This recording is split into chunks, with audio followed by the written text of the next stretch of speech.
말씀을 읽으면서 어떤 생각이 나셨나요? 떠오르는 말씀이 있지 않나요? 바로 출애굽기에 우리가 언젠가 읽었던 이 십계명의 이야기가 오늘 말씀에 그냥 복사되듯이 나타난 듯합니다. 그래서 이 레위기 19장은 별명이 있는데 이게 작은 토라다.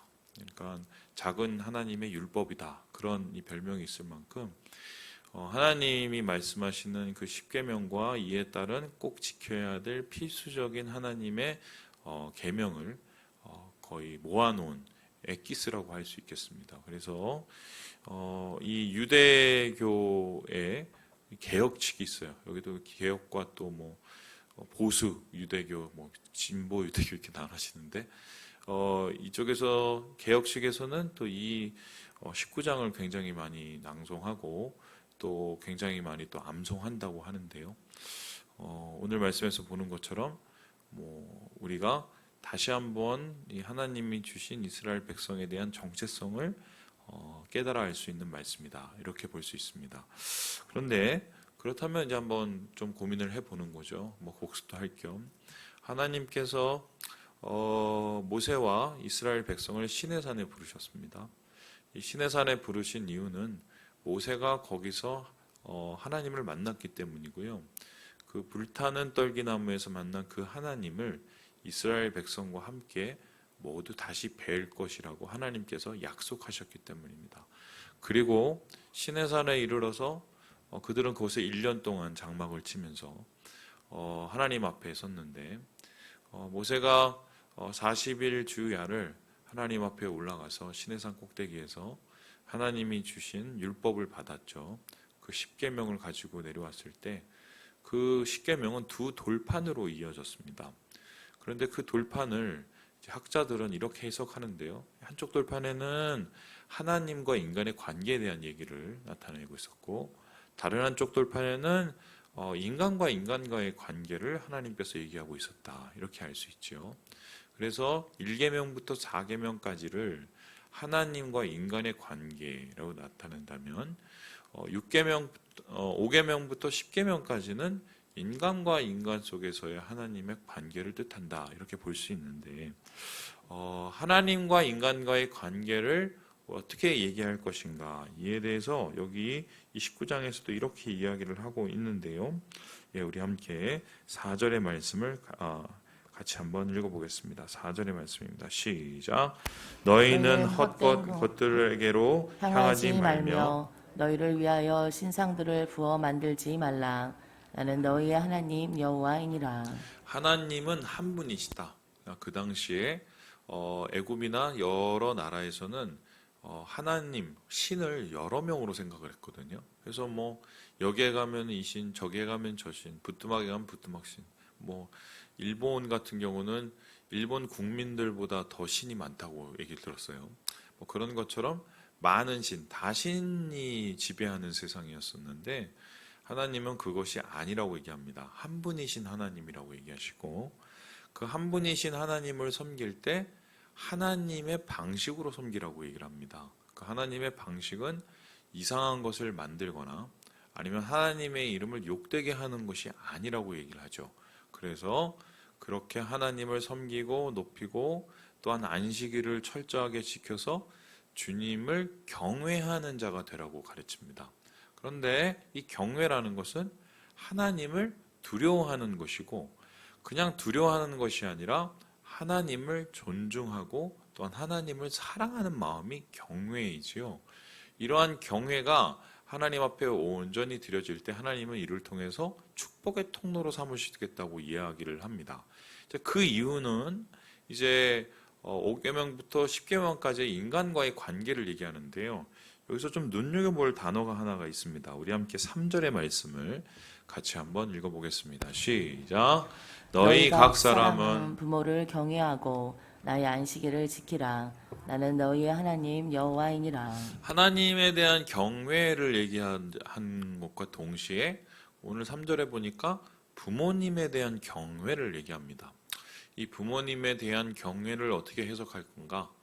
부모님의 뜻에 순종하고 부모님이 원하시는 것은 다 하고 물론 그런 뜻도 되겠지만 여기에서 그 관계는 어떤 관계냐면 특별히 연세가 있으시고 또한 그 당시에 노동력이 좀 상실된, 지금으로 말하면 실버들이죠. 실버들을 위한 복량, 그리고 노후에 그들을 위한 최선을 다하는 모습, 그것을 뜻해요. 그래서 특별히 하나님을 위하고 존중하듯이 너희를 뿌리인 부모들을 그렇게 존중하고 복량해야 된다라는 말이 되고요. 그러한 복량과 더불어서 그러한 이 존중의 개념이 이제 확장이 되는데요. 남자와 여자 사이의 존중, 그리고 나와 이웃 사이의 존중이 이어지게 되는 거죠. 그래서 오늘 말씀을 보면은 이러한 것들이 쭉 나타나게 되는데요.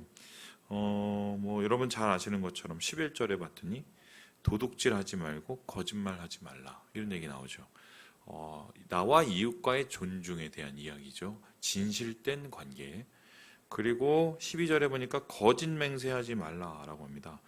거짓말과 거짓 맹세의 차이점은 뭐냐면, 거짓말은 그냥 이 관계 속에서 내가 이 사람을 속여서 무언가를 얻기 위한 방법이라면, 거짓 맹세라는 것은 뭐냐면 재판에서 이 사람에게 불리한 온전치 못한 가짜를 증언하는 것을 뜻해요. 근데 그런 것 하지 말라고 하고요. 이 13절에 보면은 이웃을 억압하거나 착취하지 말라고 그러고, 그리고 이제 가장 중요한 게 뭐냐면 18절에 이렇게 이야기를 하고 있습니다. 우리 18절 말씀을 같이 한번 읽어보겠습니다. 시작.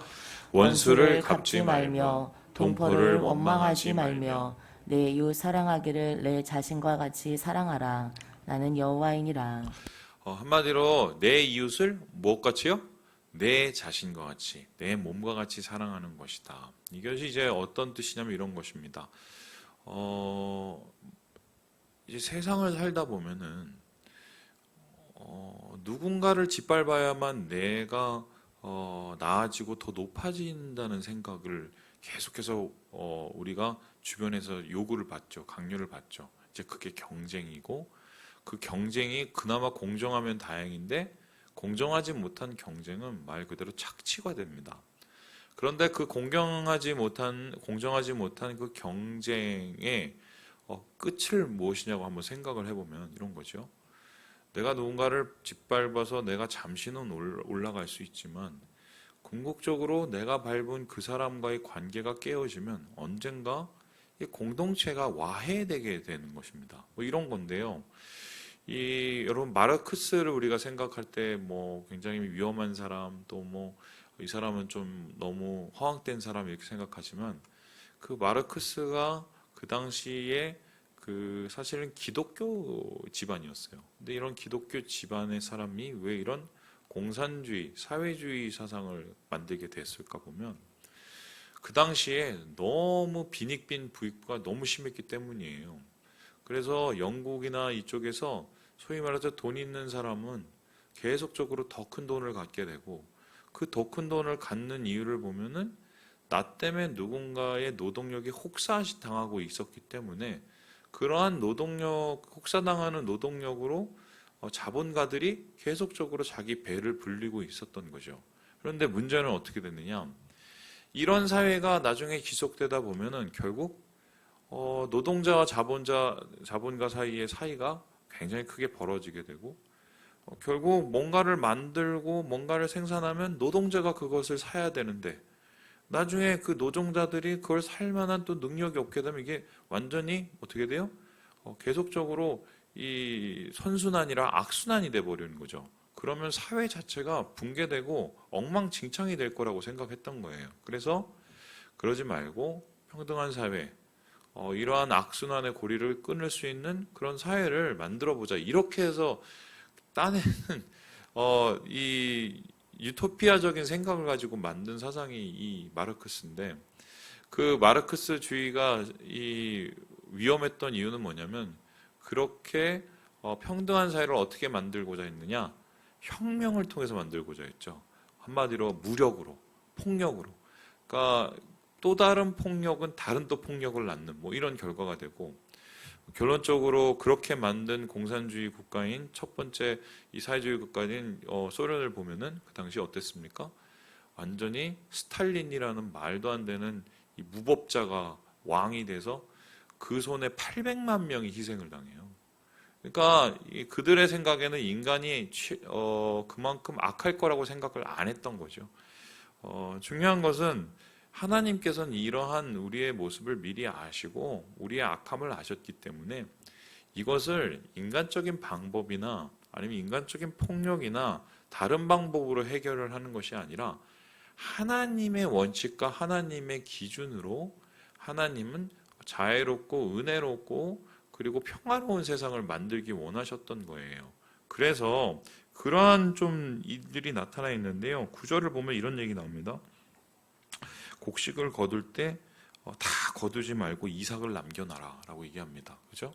가난한 자들을 위해서 다 끌고 모으는 게 아니라 한마디로 여유를 두는 거죠. 마음의 여유를 두는 거예요. 거기서 끝나는 것이 아니라 이 10절에 보니까 포도나무 열매도 다 줍지 말라.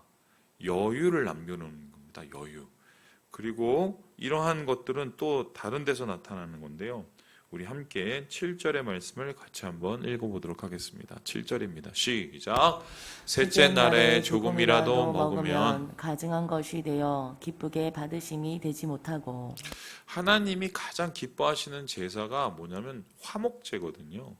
이 화목제는 자원에서 드리는 제사고 그리고 그 화목제의 끝이 상당히 인상적인데 하나님 앞에 그 속을 드리고 그 나머지 고기는 어떻게 하냐면 함께 나눠 먹었습니다.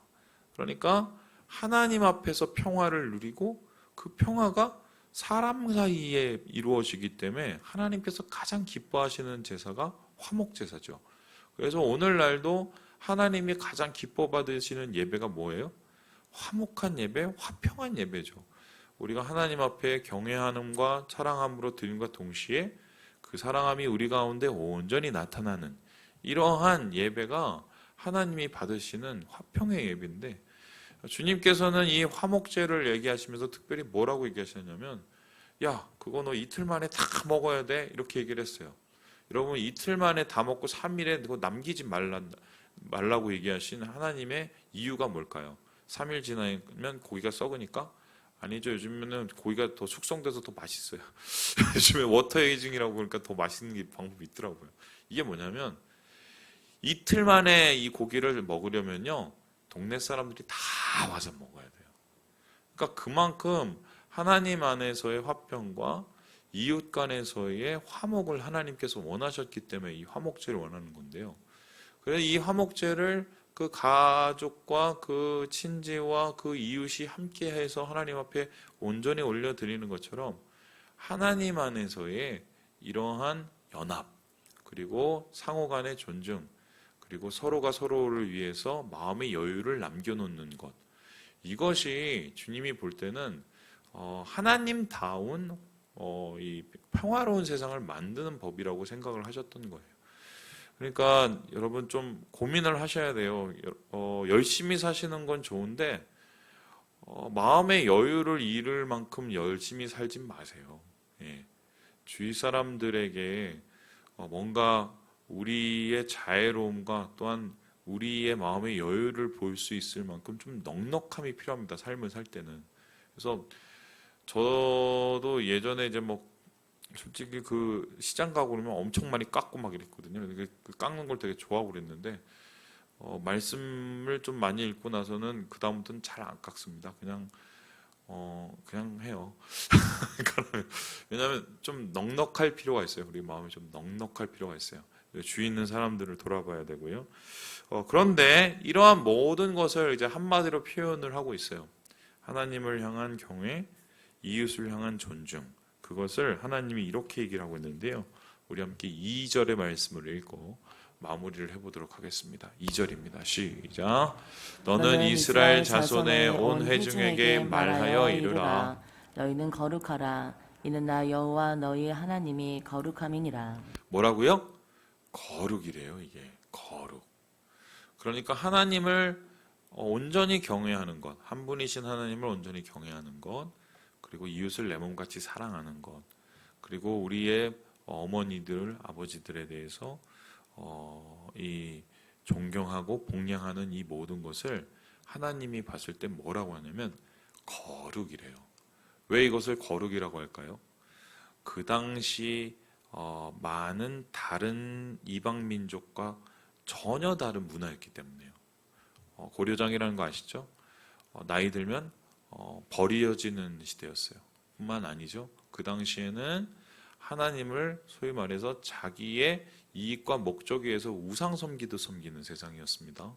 또 뿐만 아니죠. 누군가를 위해서 마음의 여유를 남겨놓기보다는 경쟁해서 죽이고 자기가 그 위에 서야 마땅해지는, 한마디로 이 정복과 착취의 세계였어요. 이 당시에.